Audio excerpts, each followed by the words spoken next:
All right, for those of you who followed me over here from the Galaxy Buds 2 Pro video, I'm glad y'all are still here. For those of y'all joining in for the first time, welcome to New Stuff TV, the Untechnical Tech channel. I'm your host, Antoine. Let's just see how this unfolds, Richardson, because today we're going to be talking about this brand new Galaxy Fold 4, which is, you know what? Can we just sit here for a moment and talk about how underhyped this phone is and how much better it is than the Galaxy Fold 4 experience, or how much better it is from the Galaxy Fold 3 experience-wise? This is a much better, far better phone. I will tell you that I watched as many videos as you did about this phone from bigger YouTubers.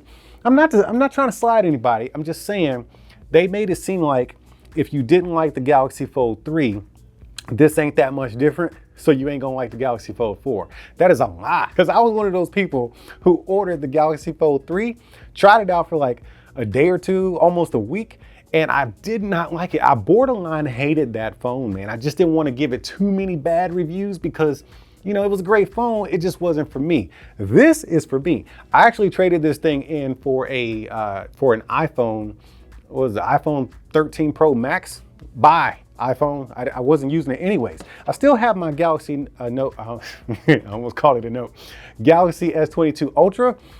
I haven't used it since I turned this thing on. And let's talk about why. It's the experience of the phone. It is so much better than what we got with the Galaxy Fold 3. I took some notes on here, man. Because it's a good note-taking phone. Let me go to my Samsung notes, man. We're gonna do this very informal and untechnical because that's what I'm about. I give it to you raw and untechnical because I'm a layman's type of guy.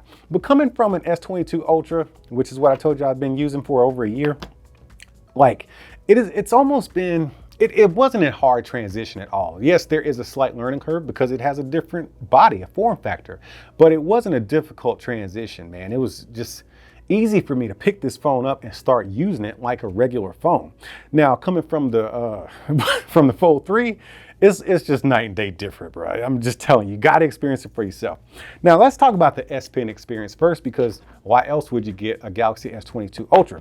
So the S Pen is still not integrated, which, come on, Samsung, you got to work on that, man. You got to figure out a way to slide that thing up in here. I don't care if we go back to the small S Pen that's in the Galaxy S22 Ultra. This pen, we've been rocking with this pen or this size pen since the Galaxy Note. I'm okay with sliding one of these up in here somewhere, but make sure you put it on the left-hand side because I am left-handed, and that's been real convenient for me. The left-handers stand up. We finally got a win, and I hope it stays that way. But we got this larger S Pen here, which I'm here for this because it's a nice, you know, ergonomically correct pen, and I really love it. But the X Pen experience, it's still not integrated, but it's much better in the case, all right? So with the older cases for the Fold 3, the S Pen was just kind of slapped on the back of there and it had this little slide out deal. But what that did to the phone was make it even more awkward. This right here, I don't use a case like almost ever, but when I'm using the phone like this, it feels pretty much like a regular phone. Like it's a little slimmer or, you know, narrower than a regular phone and thicker. But think about this. MKBHD would always say, like, he would want a bigger battery even if it warranted a thicker phone. This is your thicker phone. And when it comes to battery life, which I'll get into in a bit, it is better than what you're getting in the Galaxy S22 Ultra. So as far as the S Pen goes, back on that, it was back here and it was a very cumbersome experience with a case on it. It made it just an awkward experience. So I wish they still would integrate it. No big deal though, because I've had a great time using it. Now, it still doesn't work on a Galaxy Tab S8 or Tab at all, or another phone, or your computer, your laptop. It doesn't work, and they're not backwards compatible. You can't use one of their S Pens on this phone, and it doesn't work on the front cover screen. So yeah, I wish that was a thing that it would work, because I would like to just have one pen to rule them all. But, you know, that's still something they need to work on, and I'm pretty sure they'll get it fixed at some point, hopefully. Now, as far as the S Pen experience goes, man, this pen is just great writing on this bigger screen. It's a great experience. This is actually the phone that the S Pen was made for. I know it came out years ago with the Galaxy Note and the little pen, but this is what they had in mind. This type of experience, this type of utility and productivity that you get with this S Pen, man. Everything works great. Let's go into the camera systems.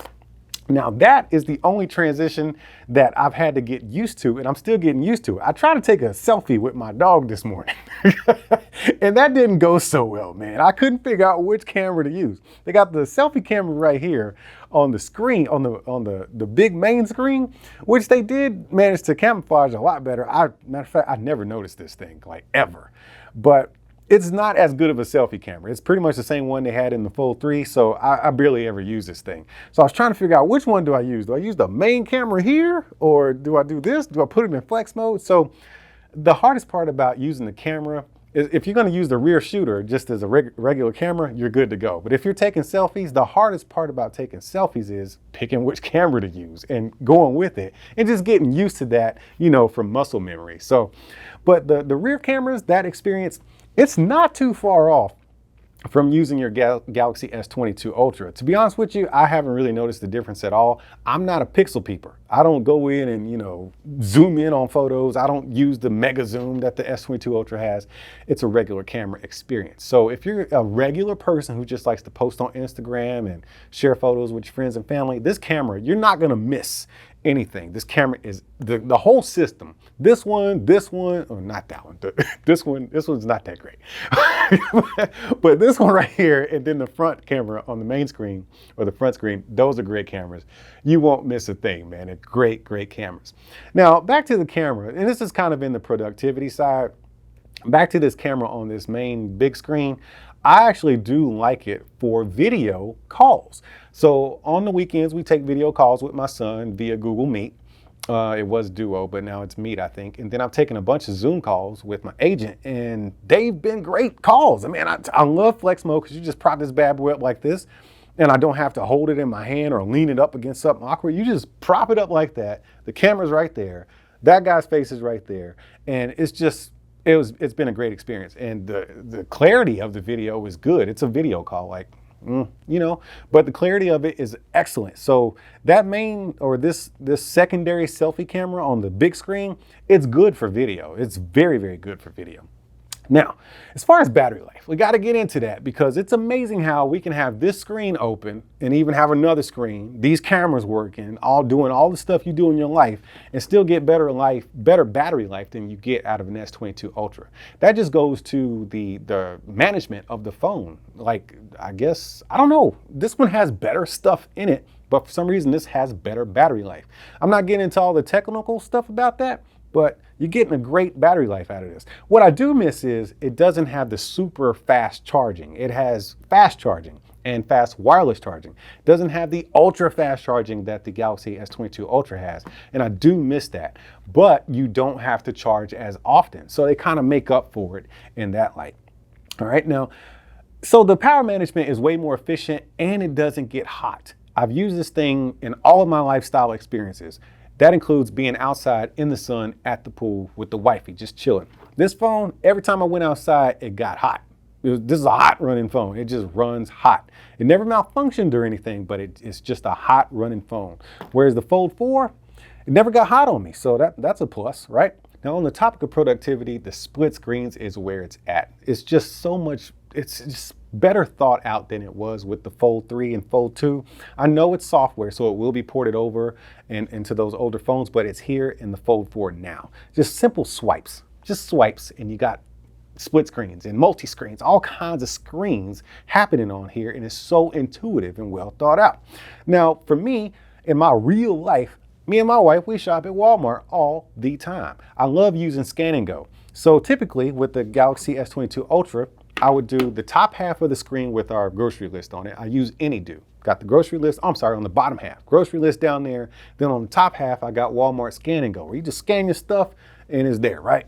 But on this phone, I got two phones. So on the right-hand side of the phone, I'm looking at Walmart Scan and Go in full screen. And then on the left-hand side of the phone, I got my whole shopping list, man. My whole joints, like both of them in one hand. And it's a much better experience while we're walking through the store, checking stuff off and checking out at the same time, man. You got to try that. Oh, that's what makes me absolutely love this phone, is the productivity. I'm able to do so much more, so much easier on a small handheld device versus having to have my tablet and my phone matched up together and complementing each other. It really does bridge the gap between the two. Let's talk about gaming and leisure. I'm a cloud gamer. I do Stadia and xCloud, but regular games, it performs very well. The screen real estate is taken up 100% by those games that are on Android. For emulators and stuff like that, and the cloud gaming, you will turn it in landscape and you will get those black bars, but you still have a massive screen to work with. It's still going to be bigger than what you're getting with your S22. So when I put this in my gaming controller, it's a very immersive experience, man. It's like staring into a TV. It's kind of weird because it's so big, but it's a great experience. It does fit in a lot of gaming controllers that don't have like a lid or anything that goes over the top of the phone because it has to stand up in there. But it's been a great experience using this phone for gaming, especially when I'm playing like, Red Dead. I've been playing that game with that scary busty lady. What's that? Resident Evil? Yeah, Lady Demetrius or whatever her name is. Anyways, man, watching video content is great too. And I like the flex mode in watching video content because now I don't have to lean my phone up against nothing. It's just propped up. It's like having its own built-in kickstand.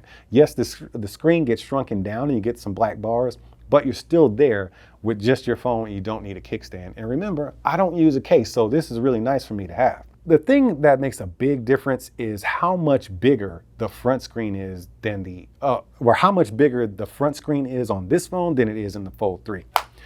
They made this phone screen just a little bit wider.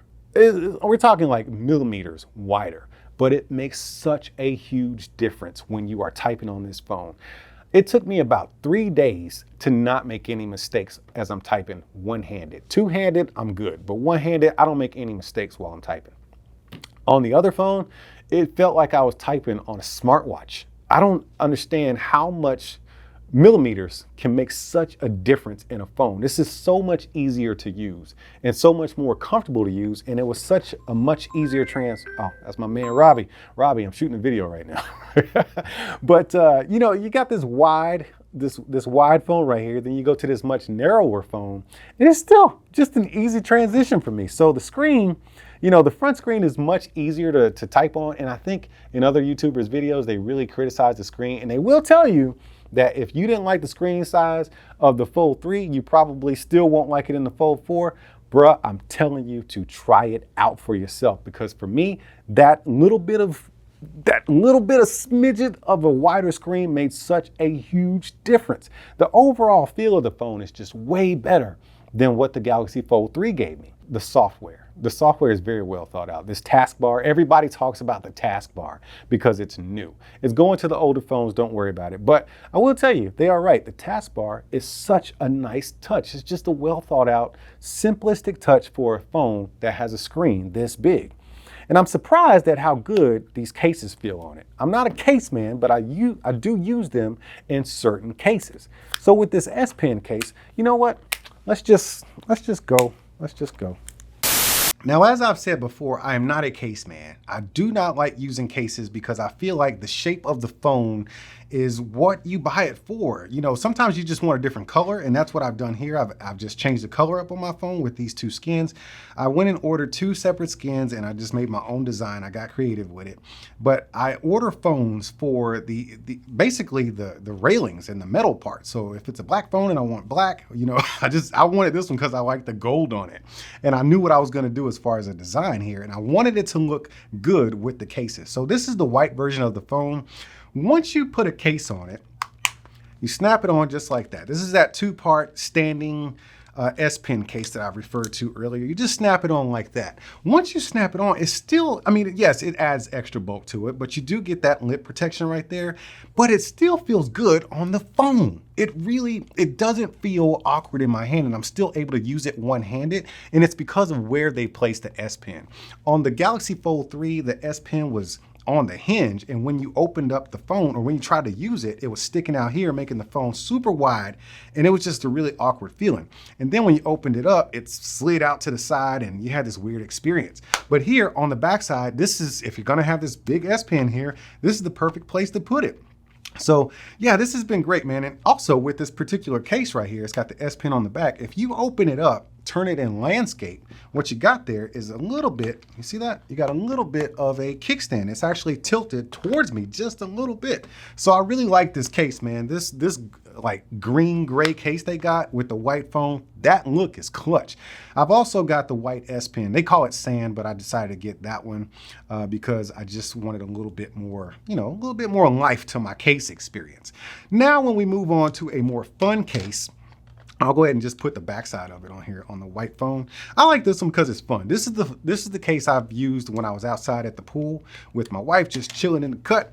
And this case is actually really, really good. It's a white silicone case with a soft touch on it. And I really like this right here. You just slide your hand in there and then you can just hold it just like that. And it makes the, of course the phone is a little bit more bulky, but it does make the phone a lot more usable because you don't even really have to grip it. It's just there. And when you open it up to use it in tablet mode, you still got that phone in your hand. And it really feels good in both hands. Well, my hands aren't the biggest, but they definitely are not small. So if you got smaller hands, using it in the left hand with that strap right there, it might be a reach for you, but definitely on the right hand side. So for me, I can do it on both sides, and it makes it a great, you know, experience when you're just holding that phone up and you got other stuff to do and you don't have that big, you know, you can't grip the phone. But as far as the case experience, it's way better than it was with the Galaxy Fold 3. It's these little things, man. It's these little things, these little improvements with the cases and, you know, just widening up that front screen, you know, the software enhancements that they've done with this one. Software, you know, they can always port that over to the Galaxy Fold 3, but man, they hit it on the head here. This phone is underrated. Like, I know it's a Galaxy Fold. It's like the only one that we can get here. And, you know, it has its fanfare for what it is, but I really do think a lot of people, big YouTubers, in fact, have played this phone down, man. This is a great phone. And if you're coming from something like a Galaxy S22 Ultra and you don't want to give up that S Pen and performance and stuff like that, don't worry about it, man. Just try it out. Just try it out. Here's the thing. This phone right here was my daily driver for as long as I've had it. What was that, a year and some change, I guess? And this Galaxy S8 Ultra is my tablet. This phone has actually bridged the gap between the two. It really did. So it's like, I use the tablet a lot, you know, almost as a computer or a laptop replacement. It doesn't replace everything on my laptop. The laptop is definitely more comfortable and more easy to use. But having this right here, since I've actually been using the Fold 4, I have not touched the Galaxy Tab S8 Ultra. So that's a problem because this tablet was expensive, but it really does bridge the gap and in some cases replace a tablet because you actually have one in your hand already. And when you don't need it, it's not there anymore and you have a decent sized phone, man. This is a respectable phone. I freaking love it. Galaxy freaking Fold 4. You did it, Samsung. But you still got a little work to do. So get that S Pen. Get that S Pen up in there, man.